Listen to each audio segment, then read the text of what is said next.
휠체어의 사랑 네 번째 이야기. 휠체어의 사랑 마지막 회. 밥을 짓고 세탁을 하고 영경의 몸을 닦아주며 하루가 흘렀다. 그러나 그 속에서 두 사람은 기쁨을 찾았다. 아침이면 미지는 창문을 열어 햇살을 끌어들이며 말했다. 오늘도 해가 떴어요. 우리도 살아야죠. 그리고 작은 상 위에 밥 두 공기를 올려놓고 마주 앉아 밥을 먹었다. 영경은 숟가락을 들기 어려워했지만 미지는 다그치지 않았다. 시간이 오래 걸려도 스스로 먹을 수 있도록 기다려주었다. 그 기다림 속에서 영경은 점점 자존감을 회복했다. 밤이면 두 사람은 전등 하나 켜놓고 이야기를 나눴다. 미지는 병원에서 있었던 소소한 일들을 풀어내며 웃음을 주었고 영경은 라디오에서 흘러나오는 노래 가사를 따라 부르며 화답했다. 영경 씨, 우리 앞으로 뭐하고 살까요? 나야 몸이 이래서 할 수 있는 게 많지 않지. 하지만 글은 쓸 수 있어. 기록도 하고 서류 같은 것도 정리할 수 있고. 좋아요. 그럼 난 돈 벌고 당신은 글로 우리 삶을 남겨요. 세상에 둘도 없는 이야기책이 될 거예요. 두 사람은 작은 방 안에서 세상보다 더 큰 꿈을 꾸었다. 어느 날 동네 아이들이 좁은 골목에서 공기놀이를 하다가 우르르 쓰러져 웃음을 터뜨렸다. 그 소리에 영경도 미진도 덩달아 웃었다. 그 순간 영경은 비로소 깨달았다. 행복은 멀리 있는 게 아니구나. 나를 붙잡아주는 이 한 사람과 함께 웃을 수 있다면 그걸로 충분하다. 그날 밤 그는 미진의 손을 꼭 잡았다. 고마워. 나 같은 사람을 선택해줘서. 미진은 그 손을 감싸며 속삭였다. 아니에요. 내가 당신을 선택한 게 아니라 우리가 서로를 선택한 거예요. 청주에서의 삶이 어느 정도 자리를 잡아가던 어느 날 미지는 퇴근 후 들고 온 전단지를 내밀었다. 여보, 이거 봐요. 장애인 직업 훈련을 한다는데 한번 가볼래요? 영경은 처음엔 고개를 저었다. 내가 뭘 할 수 있겠어. 휠체어 탄 사람이라고 누가 쓰려고 하겠어. 그의 목소리엔 자조가 묻어 있었지만 미지는 단호했다. 여보, 당신은 나보다 훨씬 똑똑한 사람이에요. 공부도 잘했고 일도 꼼꼼하게 했잖아요. 손가락이 조금 불편해도 할 수 있는 일은 많아요. 당신이 세상 밖으로 나가야 해요. 그날 밤 영경은 오랜만에 깊은 생각에 잠겼다. 어릴 적 충주로 또 청주로 홀로 기차 타고 다니며 공부하던 시절, 지독한 가난 속에서도 꿈을 놓지 않았던 자신이 떠올랐다. 내가 다시 한번 도전해볼까? 며칠 후 미진과 함께 찾아간 곳은 근로복지공단 산하직업재활센터였다. 장애인들이 글을 배우고 기술을 익히며 사회로 나가기 위해 준비하는 곳. 영경은 시험 삼아 타자기를 두드려 보았다. 손가락은 굳어 움직이기 힘들었지만 천천히라도 글자가 찍히는 순간 그의 가슴은 뛰었다. 할 수 있네. 그 작은 속삭임을 미지는 놓치지 않고 들었다. 그녀의 눈가가 젖었다. 영경은 결국 문서 정리와 기록 업무를 배우기 시작했다. 다른 사람보다 속도는 느렸지만 철저하고 꼼꼼함으로 인정받았다. 교사처럼 가르치던 직원은 미소 지으며 말했다. 영경 씨, 생각보다 훨씬 잘하는데요. 이 정도면 사무 보조는 충분히 할 수 있겠어요. 영경은 훈련을 마치고 집에 돌아오면 작은 공책에 하루 동안 있었던 일과 느낀 점을 기록하기 시작했다.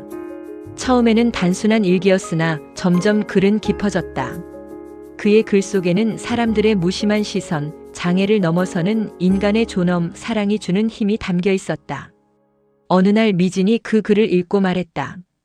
여보, 이 글 세상에 내놓아도 될 것 같아요. 영경은 고개를 저었지만 마음 한구석이 뜨거워졌다. 내 글이 세상에 닿을 수 있을까? 재활센터를 통해 영경은 지역의 한 사무소에 사무보조로 연결되었다. 출근 첫날 그는 긴장된 표정으로 휠체어 바퀴를 굴렸다. 사람들의 시선이 따가웠지만 미진이 귓가에 속삭여준 말이 떠올랐다. 당신은 잘할 거예요. 내가 매일 여기서 기다리고 있을 테니. 그리고 실제로 퇴근 시간이 되자 병원 근무를 마친 미진이 그 앞에 서 있었다. 노곤한 얼굴이었지만 환하게 웃으며 말했다. 오늘 하루도 잘했어요, 우리 영경 씨. 영경은 그 순간 다시 세상에 발을 딛고 있음을 온몸으로 느꼈다. 사무소에서의 일은 단순했다. 문서 정리, 서류 붙이기, 전화 기록 남기기. 몸은 불편했지만 그는 누구보다 성실하게 일했다. 그런데 영경이 가장 기다리는 시간은 밤이었다. 퇴근 후 조용한 방에서 노트와 펜을 꺼내는 순간 세상은 다시 열렸다. 그는 하루 동안 보고 들은 사람들의 말투, 표정, 그리고 자신이 느낀 작은 감정을 글로 옮겼다. 때로는 가난한 농촌 시절을, 때로는 병원에서의 긴 시간을, 때로는 미진의 웃음을 기록했다. 펜이 종이를 스칠 때마다 그는 자신이 살아있음을 확인했다. 몸은 갇혀 있어도 마음은 여전히 자유롭다. 글 속에서 나는 어디든 갈 수 있다. 어느 날 미진은 영경의 공책을 몰래 펼쳐 읽었다. 글자 하나하나는 삐뚤고 서툴렀지만 내용은 놀라울 만큼 섬세하고 진실했다. 여보, 이거 정말 당신이 쓴 거예요? 영경은 얼굴을 붉혔다. 그냥 심심해서 끄적거린 거지 뭐. 아니에요. 이건 그냥 글이 아니에요. 사람 마음을 울려요. 그날부터 미진은 퇴근 후 영경의 글을 읽어주고 맞춤법을 고쳐주며 함께 다듬었다. 그녀의 눈빛은 늘 반짝였고 영경은 점점 더 자신감을 얻었다.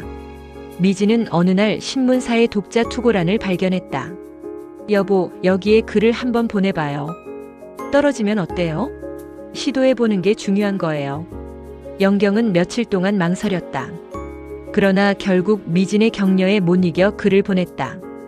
영경은 미진이의 사랑으로 세상을 향해 첫 발걸음을 걸었을 때를 생각하여 사랑이 나를 일으킬 때였다.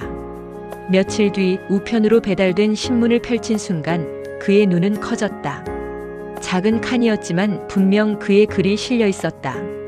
글 말미에는 청주동 김영경이라는 이름이 선명했다. 영경은 떨리는 손으로 신문을 미진에게 내밀었다. 당신 봐요. 내가 뭘 했어요? 당신 글은 세상을 움직일 수 있다니까요. 미진은 그 자리에서 눈물이 핑 돌았다. 그녀는 영경의 손을 꼭 잡으며 속삭였다. 당신은 이미 세상에 나갔어요. 그 후로 영경의 글은 조금씩 여러 지면에 실리기 시작했다. 지역 잡지, 신문, 심지어 라디오 방송에서 낭독되기도 했다. 사람들은 그의 이름을 기억하기 시작했고 때로는 격려의 편지도 보내왔다. 영경은 여전히 휠체어에 앉아 있었지만 그의 마음은 날개를 단 듯 자유로웠다. 그는 알았다. 나는 하반신 마비를 가진 사람이지만 더 이상 불행하지도 슬퍼하지도 않는다. 나에게는 사랑하는 여인이 있고 그 여인을 통해 글을 쓰고 그 글은 나에게 희망과 행복을 품게 한다. 영경의 글을 읽은 사람들은 그에게 희망을 읽었고 용기를 읽었다. 조금씩 영경의 독자들이 생기기 시작했다. 그의 글은 사람들에게 꿈을 갖게 했다. 그 남자 영경은 지금 나의 삼촌이고 미진은 이 세상 하나밖에 없는 나의 천사 같은 숙모이다. 삼촌의 젊은 날은 한순간의 사고로 꺾였다. 그러나 그 자리에서 끝난 것이 아니라 새로운 길이 시작된 것이었다. 병실에서 찾아온 인연 숙모 미진은 삼촌의 꺾인 가지에 다시 꽃을 틔워주었다. 두 분 사이에 아이는 없었다. 하지만 그것이 결핍이라는 생각은 삼촌이나 숙모의 얼굴을 볼 때마다 잊혀졌다. 오히려 우리 조카들을 자식처럼 품어주며 사랑을 나누어 주셨기 때문이다. 어릴 적 삼촌 댁에 가면 숙모는 언제나 맛있는 음식을 준비해 두셨고 삼촌은 휠체어에 앉아 맑은 목소리로 왔냐 우리 이쁜 조카들 하며 웃어주었다. 그 웃음 속엔 삶을 원망하지 않는 힘 그리고 서로에게 기대어 살아온 시간이 배어 있었다. 사람들은 숙모에게 묻곤 했다. 왜 그렇게 힘든 길을 택했을까 고생스러울 텐데. 하지만 숙모는 대답하지 않았다. 굳이 이유를 말할 필요가 없었기 때문이다. 그건 단순한 선택이 아니라 운명처럼 다가온 사랑이었으니까. 지금도 두 분은 함께 계신다. 화려하지 않아도 따뜻한 집에서 아이 대신 우리를 자식 삼아 웃음을 나누며 산다.